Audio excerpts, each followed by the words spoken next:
manquait son podcast à l'action publique. L'État se transforme, les attentes à son endroit évoluent, ses missions se diversifient, non sans susciter parfois des interrogations et même des inquiétudes. Agents publics, chercheurs, étudiants ou même simples citoyens, nous sommes nombreux à nous interroger quotidiennement sur l'intérêt général et la meilleure façon de le défendre. Nous sommes autant à souhaiter comprendre comment fonctionnent concrètement les administrations et les services publics, comment ils peuvent mieux fonctionner encore à l'avenir. Dernier kilomètre, territorialisation, co-construction, transition écologique. La communication autour de l'action publique mobilise aujourd'hui des notions riches, exigeantes, qui s'épuisent de ne pas être mises en valeur et traduites dans des initiatives concrètes. C'est sur ce constat que nous avons proposé au nouvel Institut national du service public le lancement de SOFIA. Immersif, tourné vers une administration de terrain, SOFIA, c'est le nouveau podcast qui va tenter d'illustrer, d'expliquer et d'incarner la profonde transformation que connaît aujourd'hui l'action publique. SOFIA, c'est le podcast qui ouvre la boîte noire de l'État. Un grand merci au réalisateur François Revouy, au technicien de choc Lakhdar Bouzoaïd et au concepteur graphique Emma Donard et notre camarade Thomas Philippe. Pendant la période Covid-19, il a fallu simplifier considérablement la vie publique. Le développement de la visio, évidemment, pour tous, mais le télétravail a connu une transformation profonde de la vision du télétravail à ce moment-là. Le sans contact, on est passé de 30 à 50 euros. Les droits sociaux ont été prolongés parce que les commissions ne pouvaient plus se réunir. Enfin, il a fallu faire face en quelques jours ou en quelques semaines à une reconstruction ou en tout cas une adaptation d'un dispositif d'une complexité incroyable, et le service public a fait face. SOFIA, un podcast proposé et animé par Baptiste Vecchini et Théodore Martin-Labiche. C'est après un an passé en ambassade à Dakar et Jérusalem, puis en préfecture à Pau et Melun que nous avons imaginé SOFIA. Au contact des fonctionnaires qui font le dernier kilomètre. C'est-à-dire délivrent des visas, organisent l'accueil des réfugiés ukrainiens, accompagnent les agriculteurs dans leur demande d'aide suite aux calamités agricoles, améliorent l'accès aux soins. Notre conviction, la qualité de service et la satisfaction des citoyens demeurent la principale motivation des agents publics. Et pourtant, un fossé semble s'être creusé entre les citoyens et l'administration. Décentralisation, dématérialisation, ouverture à la concurrence.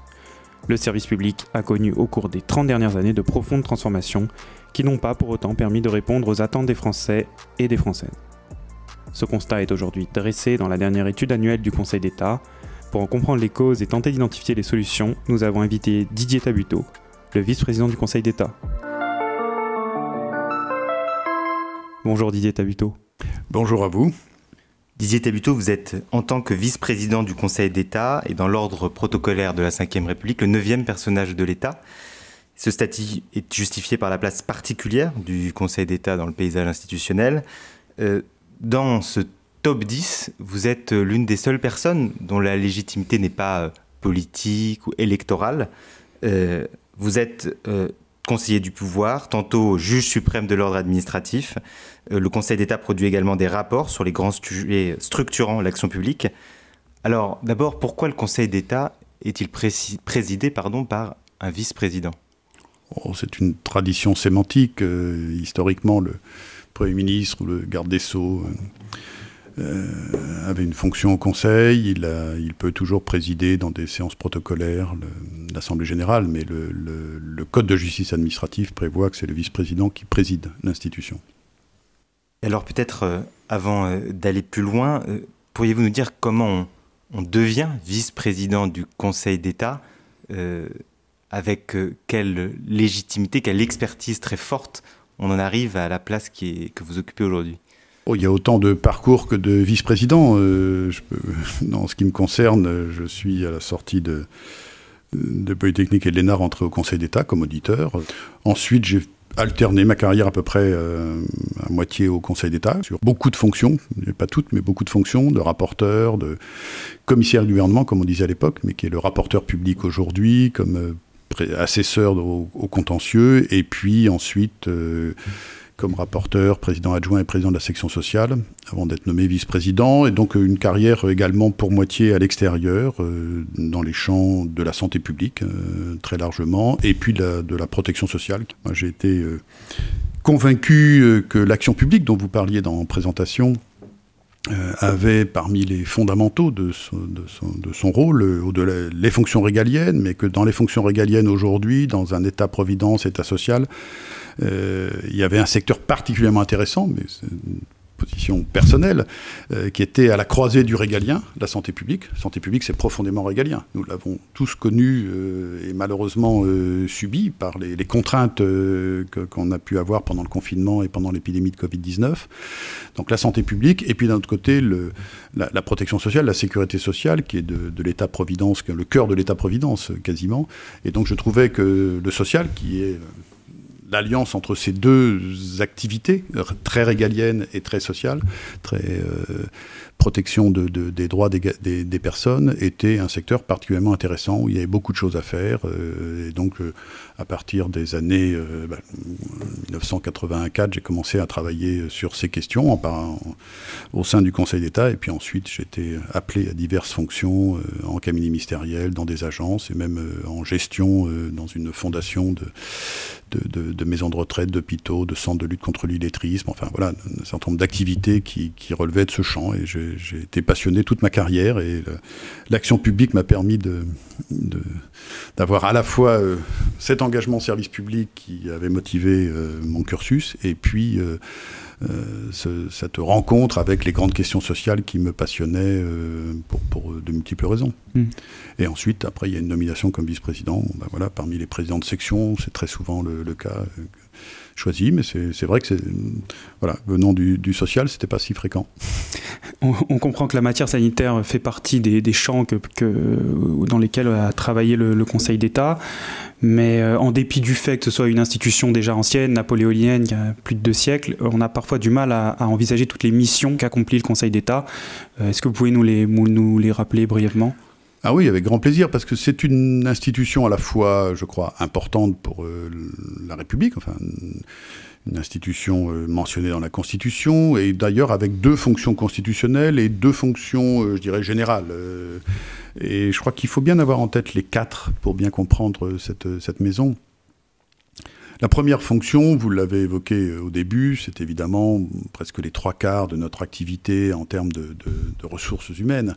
C'est d'être juge suprême de l'ordre administratif, juge de cassation des décisions, des arrêts des cours administratifs d'appel, mais également juge d'appel dans certaines matières, et puis juge de premier et dernier ressort de beaucoup des grandes décisions administratives nationales.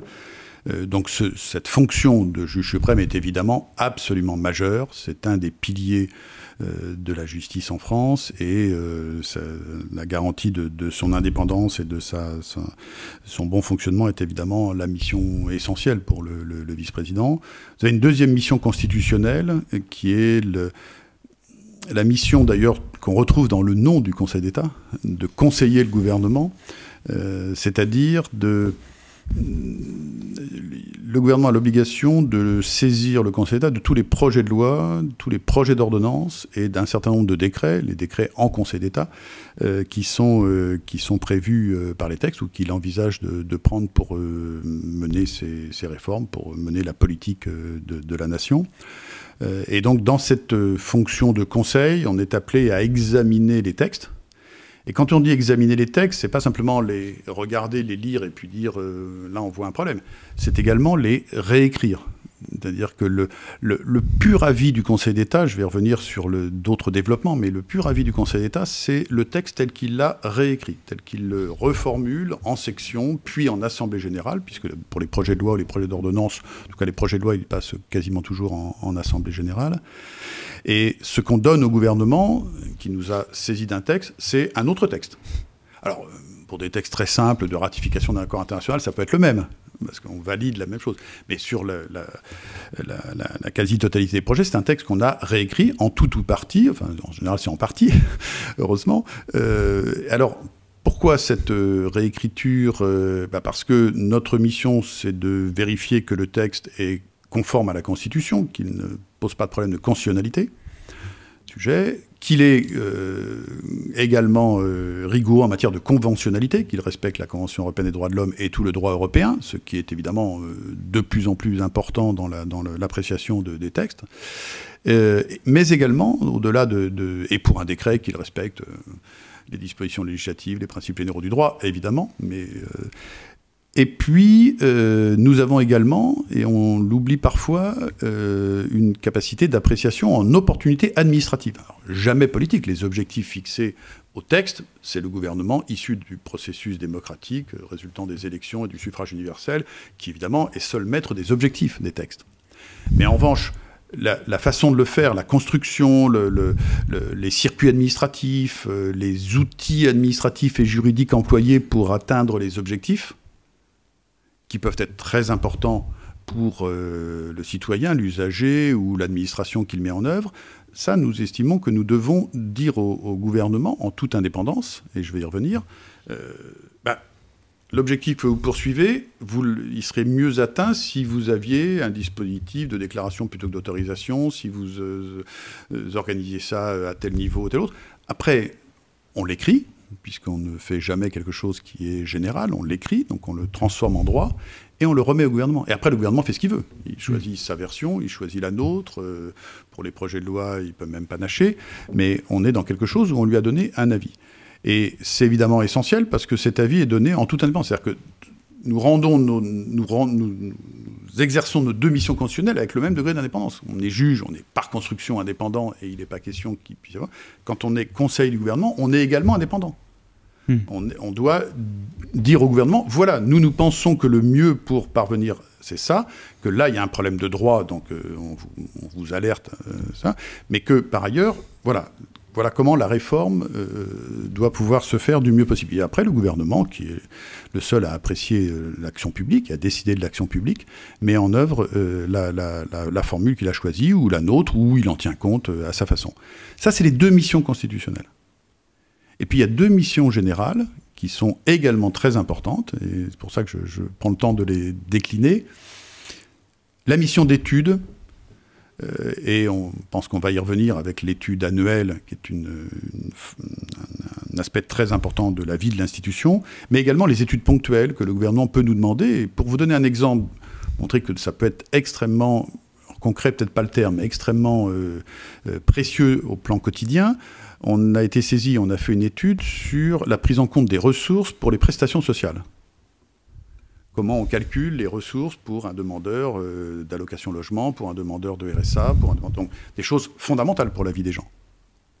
Et on a fait une étude parce qu'aujourd'hui, ce ne sont pas les mêmes conditions de prise en compte dans les différentes allocations, ce qui est évidemment extraordinairement complexe. Et pour qui a accompagné quelqu'un qui était dans une situation de demandeur de prestations sociales, on voit bien que ça peut être un obstacle majeur et des sources d'incohérence. On a fait une étude sur ce domaine qu'on a remis au gouvernement, il en fait ce qu'il veut. Voilà, c'est aussi notre métier. Alors l'étude annuelle, elle est fondamentale parce que c'est nous qui choisissons le thème. Décide de travailler sur tel sujet ou sur tel autre. Cette année, c'était le dernier kilomètre, on va y revenir. L'année prochaine, c'est sur la souveraineté, des sujets différents, mais qui sont tous les deux, je crois, très importants pour notre collectivité nationale. Et nous travaillons, voilà, alors pour l'étude annuelle, évidemment, on travaille pendant 1 an, c'est un très gros travail. Je pense qu'on aura l'occasion d'en décliner les méthodes. Et puis la quatrième mission, pour pas qu'on l'oublie, parce que pour moi, elle est absolument fondamentale également, c'est la gestion des tribunaux, des cours administratifs d'appel, de la juridiction administrative dans son ensemble. C'est une très grande particularité qui date de 1987. Quand on a institué les cours administratifs d'appel en France, eh bien, dans la réforme globale, le vice-président de l'époque, Marcellon, avait demandé que le Conseil d'État soit le gestionnaire de la juridiction administrative. C'est ce qui a été fait. Et ça donne une très grande garantie d'efficacité administrative, puisqu'on est en prise directe au Palais Royal avec un problème dans un tribunal administratif, avec des circuits très courts, avec des procédures qui sont les plus comment dire, adaptées possibles aux questions. Donc ça, c'est vraiment quelque chose qui, pour nous, compte beaucoup. Et d'ailleurs, moi, dans mon emploi du temps, la gestion de la juridiction administrative, cette quatrième mission, c'est 30, 40, 50% de mon temps, selon les semaines. Et je crois que c'est quelque chose d'important. Il y a une indépendance de la juridiction administrative, y compris dans sa gestion.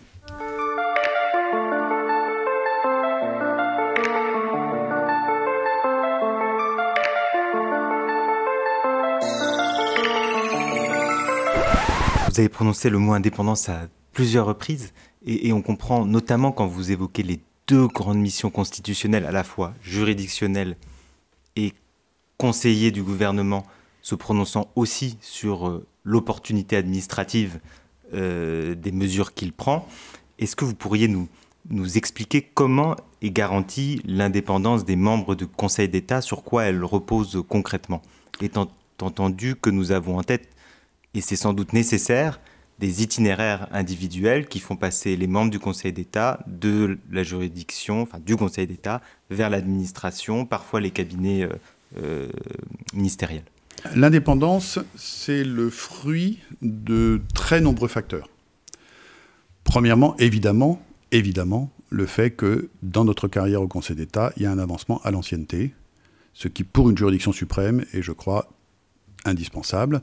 Donc, et ça, c'est évidemment quelque chose de tout à fait essentiel. Deuxièmement, c'est évidemment les règles déontologiques qui s'appliquent à la juridiction administrative dans son ensemble, avec les règles du code, la charte de déontologie et les avis de notre collège de déontologie, qui fait qu'il y a une expression très, très ferme des principes d'indépendance. Alors, qu'est-ce que c'est que l'indépendance ?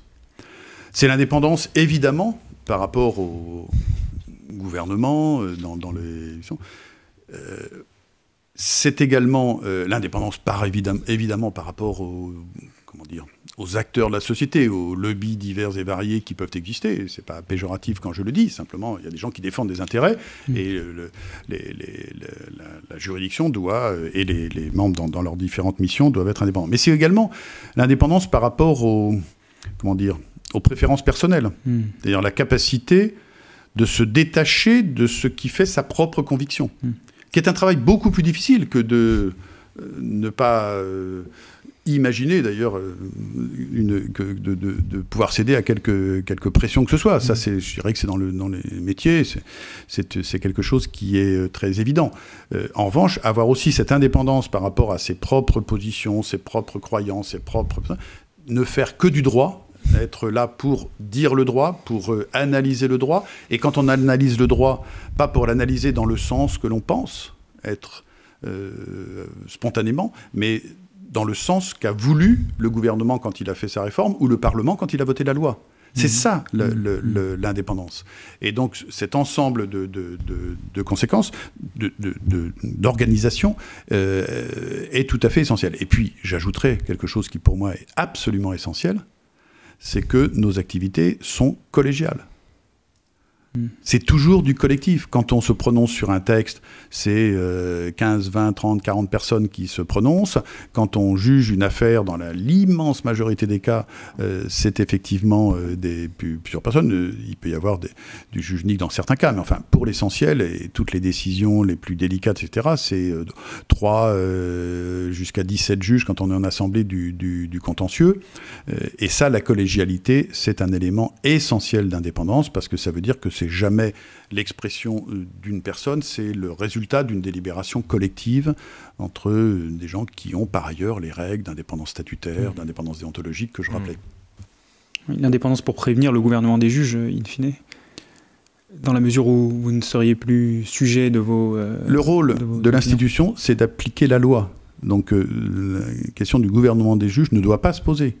Ce que nous avons à faire, c'est de dire le droit pour trancher les litiges quand il y a litige entre habituellement un requérant, un administré et une action des pouvoirs publics, mais pour la trancher dans le sens de ce qu'a été le droit, de ce qu'a voulu l'autorité légitime dans une démocratie, que ce soit le gouvernement ou le Parlement, selon que c'est un décret ou une ordonnance ou une loi, et de l'appliquer dans le sens qui a été voulu, évidemment dans le respect des normes supérieures. Ça, c'est la question de la hiérarchie des normes qui est bien connue. J'ajoute d'ailleurs, tout à l'heure, je ne l'ai pas évoqué, mais je peux le redire, nous sommes également saisis, je le rappelle, depuis la révision constitutionnelle, de propositions de loi. Le Parlement peut nous saisir, et nous lui donnons un avis avec la même indépendance à l'égard du Parlement sur la proposition de loi élaborée par des parlementaires, un ou plusieurs parlementaires, et que la présidente de l'Assemblée nationale ou le président du Sénat nous adresse. Avant d'en venir au rapport sur le dernier kilomètre, on souhaitait évoquer avec vous la succession d'affaires, de régimes d'exception, de questions de laïcité ou de liberté d'expression, des questions qui sont posées au Conseil d'État. Et finalement, on avait l'impression que l'institution était assez méconnue en dépit de son travail sur des questions de société brûlantes.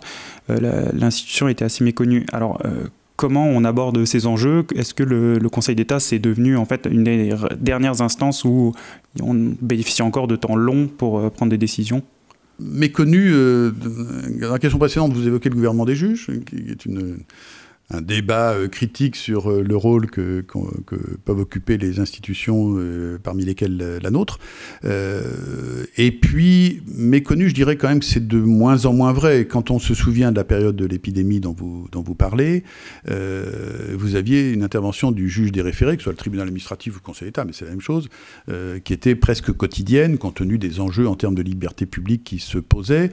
Et donc, ce qu'il faut bien voir, c'est que notre institution et la juridiction administrative dans son ensemble, elle n'a pas vocation à être présente pour être présente. Nous ne répondons, et ça il faut bien le comprendre, qu'aux sollicitations. Jamais, en dehors de l'étude annuelle, mais je veux dire sur nos 2 missions constitutionnelles, nous nous autosaisissons jamais. Donc si on était présent par le référé, ou si on est présent dans certaines affaires que vous avez évoquées, dans certains litiges, c'est parce qu'il y a des requérants qui nous ont saisis, qui ont saisi le tribunal administratif, qui ont saisi la cour administrative d'appel, ou qui ont saisi le Conseil d'État. Et donc notre présence dans la sphère publique ou dans les médias, elle est dépendante des autres. C'est jamais de notre fait. Et pour les textes que nous examinons en tant que Conseil, notamment les projets de loi, c'est le gouvernement qui nous saisit. On en examine à peu près 1000 par an. On rend 10 000 décisions de justice par an au Conseil, à peu près, enfin un peu moins, 9 700. Donc, mais dans tous les cas, c'est parce qu'on a été saisi. Alors, on apparaît également plus fréquemment parce qu'il y a le référé qui s'est imposé. Ça, c'est une procédure d'urgence dont on a vu toutes les potentialités en termes de défense des libertés. Le Conseil d'État remplit son rôle dans ce cas-là.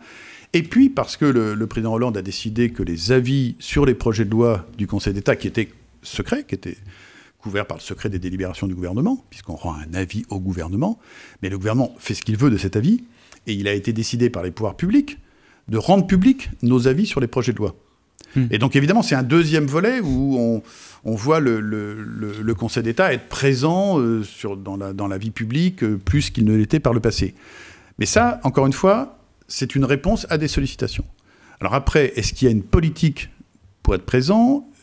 Pour d'autres raisons, je ne sais pas si vous souhaitez qu'on l'aborde, mais il y a effectivement, par exemple, ce qu'on a institué il y a un an, un peu plus d'1 an, c'est la rentrée du Conseil d'État. L'idée que tous les ans, le Conseil d'État, alors là, décide de parler au pouvoir public et au public. De faire quelque chose qui soit plus complètement ouvert, puisqu'on invite les autorités législatives, les autorités publiques de notre pays à venir pour cette rentrée du Conseil d'État, dans le hall d'entrée du Conseil d'État. C'est très très simple, mais de surcroît, désormais, on peut y accéder, puisque cette année, c'était accessible par Internet. Et à ce moment-là, nous présentons l'étude annuelle, c'est-à-dire que nous faisons des recommandations, donc c'est la 3e mission, des recommandations au pouvoir public, évidemment principalement au gouvernement, et la Première ministre nous a fait l'honneur de venir l'an dernier, comme cette année, à la rentrée du Conseil. Mais c'est en dehors de ces initiatives, pour tout le reste, notre présence, elle est liée aux gens qui nous saisissent, qui nous sollicitent, que ce soit le gouvernement par les textes ou les requérants pour le contentieux.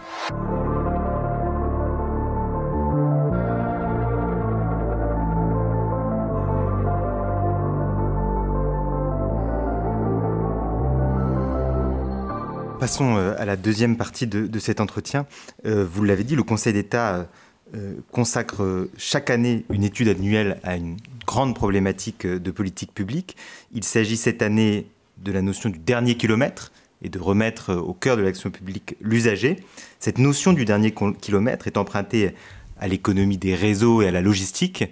Elle a colonisé d'une certaine façon au cours des dernières années le vocabulaire politique et administratif et rend compte de l'ambition de mieux toucher les usagers, les décideurs publics, autant sans doute que les agents publics de première ligne, s'en sont rendus compte. Entre l'ambition affichée et les effets réellement produits par les politiques publiques, un fossé s'est creusé. comment le Conseil d'État a pris la décision de se pencher sur ce projet et pourquoi maintenant?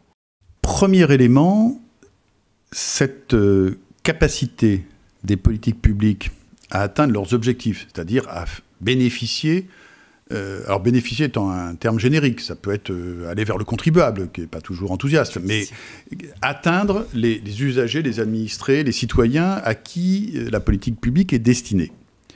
Ça, c'est une préoccupation permanente, à la fois des sections administratives, quand on examine un texte, quand on dit on met en place tel dispositif de protection des sites ou que sais-je, eh bien, le métier du Conseil d'État, c'est bien évidemment de faire l'analyse de la hiérarchie des normes et du fait qu'il n'y a pas de problème de constitutionnalité ou de conventionnalité, bien, ou de légalité si c'est un décret, mais également de voir si le dispositif fonctionne. Et s'il fonctionne, c'est qu'il atteint ses objectifs. Donc ça, c'est ce que vous visez quand vous parlez d'opportunités administratives. Oui, absolument. Les modalités, la capacité de réussite de l'action publique, tout simplement. Donc on le fait. On essaie de voir si ça va jusqu'au dernier kilomètre, au dernier mètre, au dernier millimètre. C'est ça notre métier. Ce que nous avons décidé, et je vais vous dire je vais donner les raisons pour lesquelles on l'a fait cette année, mais ce qu'on a décidé, c'est de dire, regardons de façon transversale, non plus sur une politique, par un projet de décret ou par un projet d'ordonnance, mais sur l'ensemble des politiques, s'il y a des éléments communs au succès ou aux échecs des politiques publiques. Qu'est-ce qui fait que ça marche ou que ça ne marche pas dans les différentes politiques publiques, et balayons-les. Alors, c'est évidemment pour nous très important parce que ça montre premièrement, et c'est le cœur de la mission consultative du Conseil d'État, que nous entrons dans les politiques à 360 degrés. On n'est pas que sur un secteur. On voit toutes les politiques de tous les secteurs, tous les décrets en Conseil d'État, tous les projets de loi et tous les... Ça, c'est fondamental. Notre institution n'est pas que sur le secteur, bien sûr pas que sur le secteur juridictionnel, mais il a une compétence à 360 degrés sur les politiques publiques. Notre étude le marque, puisqu'on a essayé de balayer, alors sans examiner toutes les politiques publiques, parce que ça, vraiment, il faut évidemment des moyens infiniment plus importants, mais de s'intéresser à toutes les politiques. Et deuxièmement, de regarder ce qui faisait que le dernier kilomètre était franchi ou pas, au sens vraiment de la logistique. Est-ce que les gens sur le terrain vont avoir accès à la prestation? Est-ce qu'ils vont être capables d'obtenir leur papier d'identité lorsqu'ils veulent les demander? Enfin, voilà, c'était ça notre préoccupation. Alors pourquoi maintenant? Sans doute parce que, et c'est le constat que fait la première partie du rapport, on est dans une société qui s'est complexifiée et diversifiée.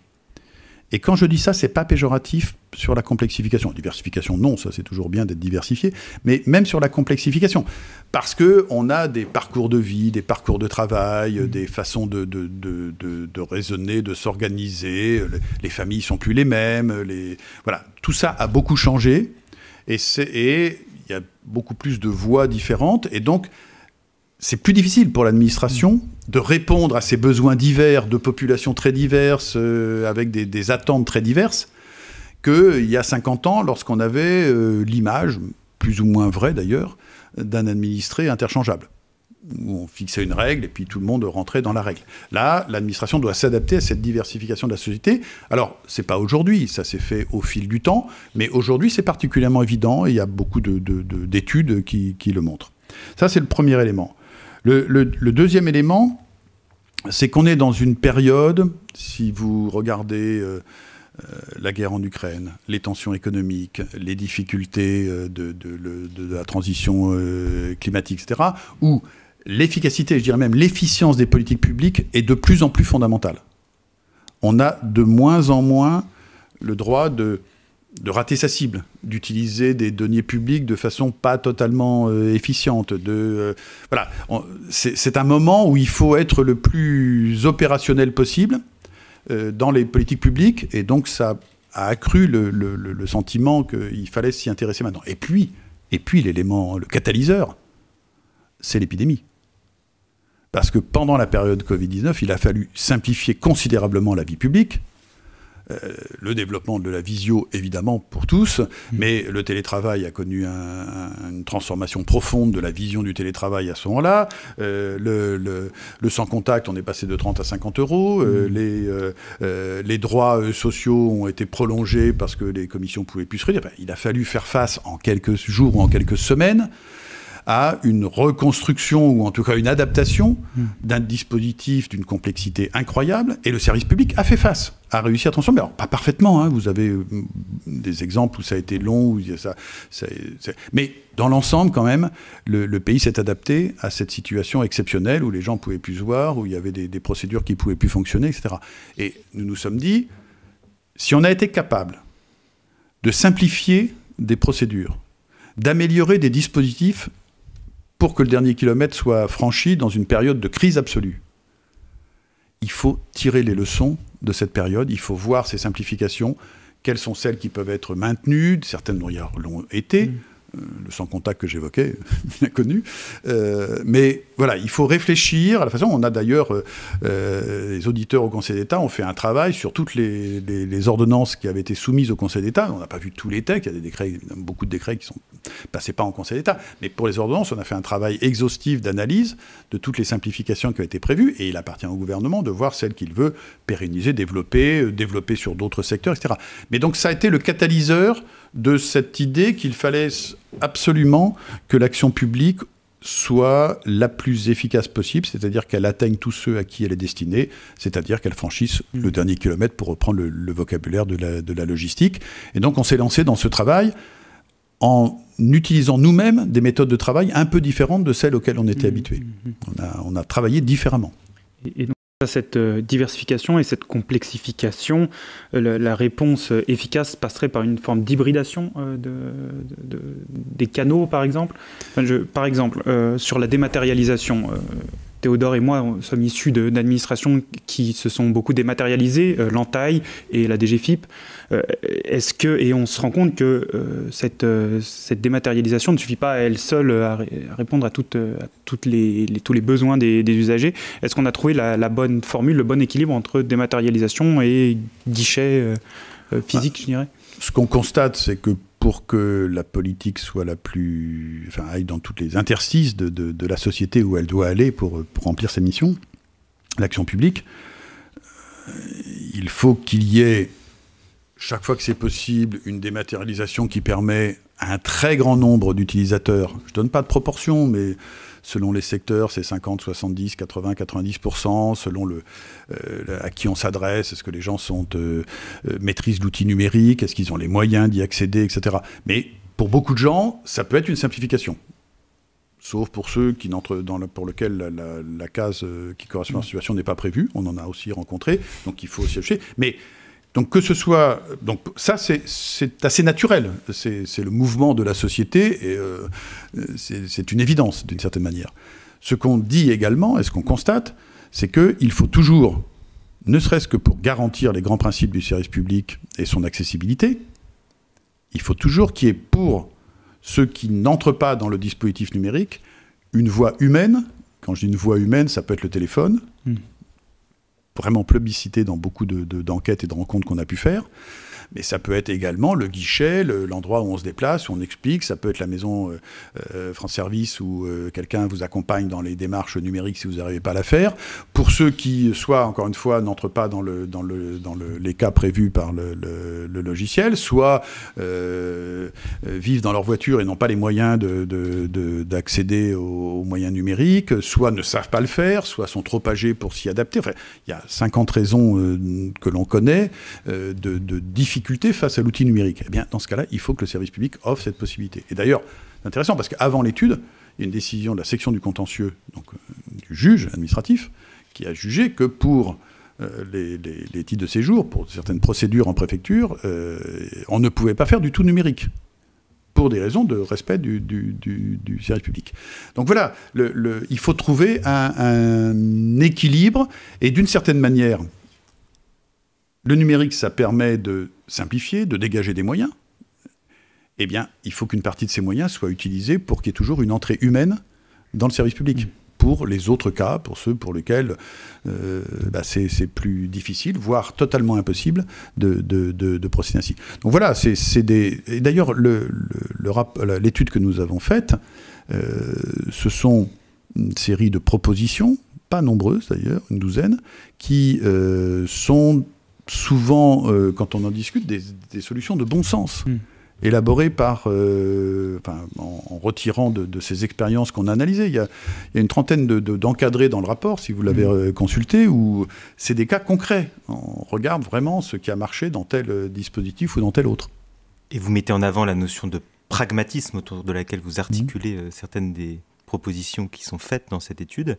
Vous avez rapidement mentionné l'évolution des méthodes au Conseil d'État. Est-ce que vous pouvez nous en dire 2 mots ? Comment vous êtes transformé ? Pour l'étude, on pourrait revenir sur les autres métiers, parce qu'on a par exemple en matière juridictionnelle une numérisation qui est très forte. La procédure télérecours ou télérecours citoyen, je crois que c'est un vrai succès. Moi, quand je rencontre les bâtonniers, quand je vais dans les tribunaux administratifs ou les tribunaux administratifs d'appel, et que l'on évoque des modifications du logiciel pour l'améliorer, télérecours, souvent ils nous disent surtout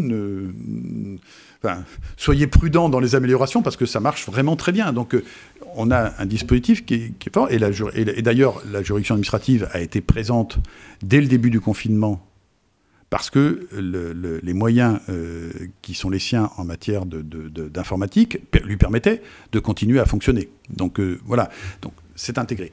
Ce que j'évoquais tout à l'heure, c'est pour faire cette étude annuelle, on a déployé des moyens qu'on n'avait jamais déployés pour les études annuelles précédentes, donc sur le champ de l'étude annuelle, qui est d'avoir auditionné très nombreuses personnes, plus de 200, ce qui est vraiment considérable, parce que c'est d'auditions longues et très, très approfondies, avec tous les acteurs de la société, c'est-à-dire bien sûr les acteurs administratifs qui sont habituellement sur ces sujets, mais toutes les collectivités, les représentants des collectivités territoriales, les représentants des syndicats, des organisations professionnelles, voilà, l'ensemble des acteurs qui concourent au dernier kilomètre. Parce que le dernier kilomètre, c'est pas que l'affaire de l'État.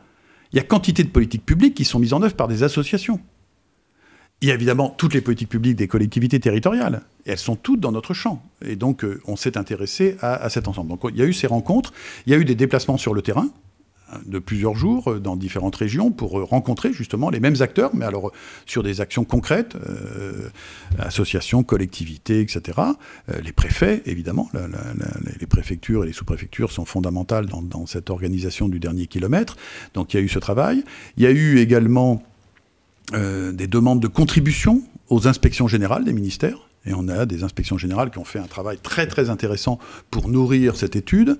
Il y a eu des rencontres avec diverses administrations, il y a eu des rencontres avec le Conseil économique, social et environnemental, avec la défenseur des droits. Donc un travail de maturation du projet qui a été particulièrement approfondi, qui a été absolument passionnant. Et d'ailleurs, cette méthode innovante pour nous se poursuit puisque nous assurons la présentation de notre étude. Ce qu'on ne faisait pas d'habitude, on livrait l'étude au pouvoir public, on la remettait à Premier ministre, au Premier ministre, et puis voilà, c'était aux administrations d'en tirer ce qu'elles voulaient pour améliorer leurs pratiques si elles estimaient que c'était opportun.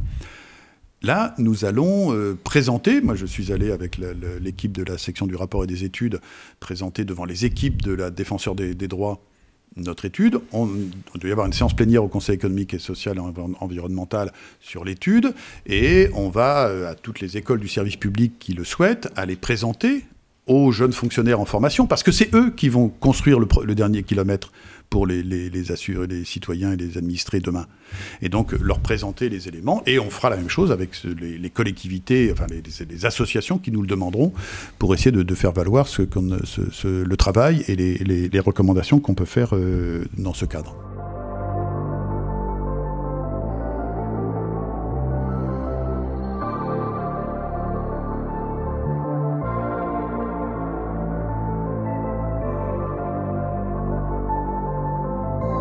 À côté du mot pragmatisme, il y a aussi le mot confiance qui ressort assez souvent dans le rapport. Et donc, dès lors, on comprend qu'en plus de rendre un service de qualité, l'objectif, c'est aussi de rétablir la confiance avec les usagers, les citoyens qui sont les premiers destinataires de ces politiques publiques. Et avec les agents publics. Et avec les agents publics, oui. Et dès lors, dans une société où les corps intermédiaires apparaissent parfois affaiblis, où les élus semblent contestés, sur quel relais on s'appuie, sur quel relais l'action publique, l'administration, les fonctionnaires peuvent-ils s'appuyer ? Je crois que l'action publique, c'est la collaboration de l'ensemble des acteurs de la société civile, les corps intermédiaires, les administrations. Tout ça est au service du public. C'est fait pour que le pays marche, qu'il marche bien, qu'il réponde, que les gens aient confiance dans le fonctionnement des institutions et des services qui sont offerts. Donc je crois vraiment que ça ne peut être que la collaboration. Et nous, on en a retenu 3 enseignements principaux, généraux, mais qui sont... Premièrement, faire confiance dans la créativité des structures de terrain, des agents de terrain, que ce soit des fonctionnaires, des agents publics, que ce soit des associatifs qui mettent en œuvre ces dispositions, que ce soit des collectivités territoriales sous les différentes formes qu'elles peuvent emprunter. Voilà, parce que la créativité, elle est là, et on a donné un certain nombre d'exemples de réussites qui étaient...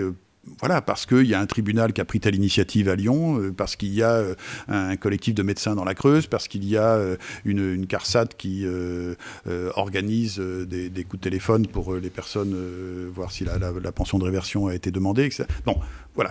Premièrement, miser sur la créativité et donc donner des responsabilités, des marges de manœuvre à ceux qui sont confrontés à ces difficultés du dernier kilomètre pour qu'ils puissent les résoudre, parce qu'ils les résoudront largement. Deuxième élément, c'est de vraiment inscrire le fait que dans les missions fondamentales, j'allais dire là, ce serait excessif, dans les missions fondamentales du service public, il y a de transformer la complexité de la société, qui encore une fois est naturelle, parce qu'on est une société développée avec des gens qui sont éduqués, voilà, mais transformer la complexité en simplicité. C'est-à-dire que ce qui est complexe dans la société, l'administration, le service public doit être capable de le résoudre dans une boîte qui n'est pas noire, parce qu'elle est très transparente, mais dans laquelle les difficultés administratives sont prises en compte, sont gérées, et pour que l'usager, lui, soit confronté à quelque chose de simple. Ça, je pense que c'est quelque chose d'absolument fondamental. Et puis le troisième enseignement que l'on en retire, c'est qu'il ne faut pas avoir peur du temps. Et d'ailleurs, le rapport se termine sur la phrase qu'on prête à Auguste, on fait toujours assez vite ce qu'on fait bien. Cette idée que, parce qu'on se fixe des échéances qui sont trop rapprochées, parce qu'on est obligé de travailler dans l'urgence ou avec un manque de moyens, eh bien, on va faire des choses qui sont imparfaites, qu'on va mettre ça coûtera très cher d'essayer de les remettre en ordre, et ça prendra beaucoup de temps pour y arriver. Alors que si on prend un petit peu plus de temps au début, sans perdre de temps, c'est un autre sujet, mais si on prend un petit peu plus de temps, si on laisse aux gens qui élaborent ces politiques le temps de discuter avec les usagers, de comprendre comment ça va marcher, de s'assurer que l'intendance précédera et ne suivra pas, de faire en sorte qu'il y aura les moyens là où il faut, quand il faut. Ce travail-là, il est difficile, hein. C'est un travail très concret, qui est un travail, encore une fois, fondamental du service public, et si on prend le temps de le faire, on gagne beaucoup de temps après, et on gagne beaucoup de satisfaction chez les usagers, parce que ça a été conçu, compris, avec leurs contraintes, avec la façon dont ils vont se déplacer, avec la façon dont ils vont comprendre le questionnaire ou le dispositif, etc. Et en plus, il y a des outils simples. Dans bien des cas, on le cite d'ailleurs, utiliser le FALC, le facile à lire et à comprendre, qui est un mode d'écriture de la langue, simplifié pour que ce soit facile pour tout le monde, même quand on n'a pas une formation de droit administratif, parce que c'est quand même ça, le service public, ça doit être accessible à tous. Bien, le FALC a été inventé par l'UNAPI en 2008-2009, hein, pour justement permettre d'écrire plus facilement. Il est utilisé dans les documents électoraux, pour que dans les élections, il puisse y avoir un document qui présente le programme ou les intentions de chaque candidat dans un langage facile à lire et à comprendre. Eh bien, dans bien des cas, l'administration doit pouvoir mettre en œuvre ce type d'instrument qui facilite considérablement la compréhension des dispositifs et donc qui concourent au dernier kilomètre. Voilà, c'est des éléments de ce type qu'on a essayé de mettre sur la table pour les faire valoir et pour inspirer des simplifications, mais pas des simplifications au sens, encore une fois, de nier la complexité, des simplifications dans le résultat qu'on obtient. Oui. Ça impose sans doute un effort de formation. Si on pense au FALC et au rapport à la langue, on a forcément en tête la propension de l'administration à multiplier les acronymes difficiles à comprendre. On pense aussi à l'injonction à l'innovation. Il est souligné dans l'étude la tendance qu'a l'administration à vouloir inventer de nouveaux dispositifs avant même d'avoir songé à améliorer les existants. Oui, mais c'est un état d'esprit. C'est pour ça que je dis qu'il n'y a pas de proposition révolutionnaire dans l'étude. Il y a simplement des conseils qui, agrégés, mis en œuvre, simplifient considérablement les choses. Mais pour prendre un exemple de compréhension, je crois qu'on met en annexe de l'étude des pages du journal officiel, qui sont d'ailleurs assez anciennes. Vous voyez, pour décrire un cheval, plutôt que de raconter ce qu'est un cheval, ce qui est assez difficile, même si il peut y avoir de très beaux mouvements littéraires sur le sujet, mais il y a un schéma de cheval, c'est assez joli d'ailleurs, avec le nom des différentes parties du cheval. Ou pour les manœuvres aériennes, ce sont des petits schémas et c'est pas simplement des phrases qui s'enchaînent les unes après les autres, toutes complexes. Donc, dans chaque cas, il faut simplement adapter la réponse administrative aux personnes à qui elle s'adresse. Et cet effort-là, il n'est pas du tout insurmontable. Il passe sans doute par la formation, mais pas par la formation à une technique, par la formation à l'idée qu'il faut raisonner comme ça, qu'il faut se poser comme ça. Quand on vous propose de concevoir un dispositif administratif dans un département, dans une ou dans un dispositif social dans une association ou un dispositif réglementaire dans une administration d'État, se dire, bon, je me mets à la place de celui qui va avoir à s'en servir. Comment je raisonne? Comment je fais? Et d'ailleurs, on a fait au Conseil, les membres de la section du rapport et des études, avec d'ailleurs l'aide de stagiaires qui étaient au Conseil d'État, ont fait un atelier de demande de papier d'identité pour voir comment ça fonctionnait, comment ça marche vraiment. Et c'est ça la démarche, c'est de dire on part de l'usager. Et à partir de là, on construit les dispositifs pour qu'ils soient simples pour l'usager. Et il n'y a pas de choses insurmontables. Je veux dire, il y a suffisamment d'intelligence dans le service public pour être capable de répondre à ces questions. Avant de vous laisser partir, on voulait vous interroger sur la transformation de la haute fonction publique et notamment la transformation de l'ENA en INSP et sur les impacts que ça a pour le Conseil d'État, notamment en matière de recrutement et même au-delà de ressources humaines. Concrètement, comment vous allez recruter les futurs auditeurs du Conseil d'État? Pour les auditeurs, l'ordonnance est très claire. Nous recrutons, après 2 à 3 ans de pratiques professionnelles, des hauts fonctionnaires appartenant à certains corps, évidemment sortant de l'INSP, mais également venant d'autres corps, de corps d'ingénieurs, etc., avec donc des candidats qui postulent et on apprécie leur qualité à intégrer le Conseil d'État dans la pluralité de ses missions. C'est-à-dire qu'on cherche à la fois, pour certains, des experts juridiques qui deviendront de très grands juristes parce que c'est une mission fondamentale de l'institution. On recherche également des gens qui ont envie de s'investir parce qu'ils ont une vocation pour la transition écologique, pour le social. Moi, c'est ce qui m'a motivé pendant toute ma carrière, pour la gestion des finances publiques, pour l'organisation des fonctions de police, de défense nationale. Voilà. Qu'on ait des membres du Conseil qui s'intéressent à l'ensemble des secteurs, puisqu'ils sont tous dans notre champ de compétences. Et donc, c'est ça qu'on va rechercher à travers les candidatures, les profils, les motivations et la façon dont les gens se présentent. Alors, il y a une particularité évidemment très grande dans la réforme, c'est que la commission d'intégration va choisir parmi les gens qui se présentent, alors qu'auparavant, on était choisi à l'issue d'un classement de sortie d'une grande école. Mais en termes d'objectifs, l'objectif est le même. C'est vraiment d'avoir des gens qui puissent remplir les fonctions que je présentais du Conseil d'État dans toute leur diversité. Et elle est très grande. Et donc, Je ne peux que dire, tous ceux qui ont envie de servir le service public, les politiques publiques, quel que soit le domaine dans lequel ils veulent le servir, que ce soit dans les fonctions juridictionnelles ou dans des fonctions administratives, le Conseil d'État vous attend.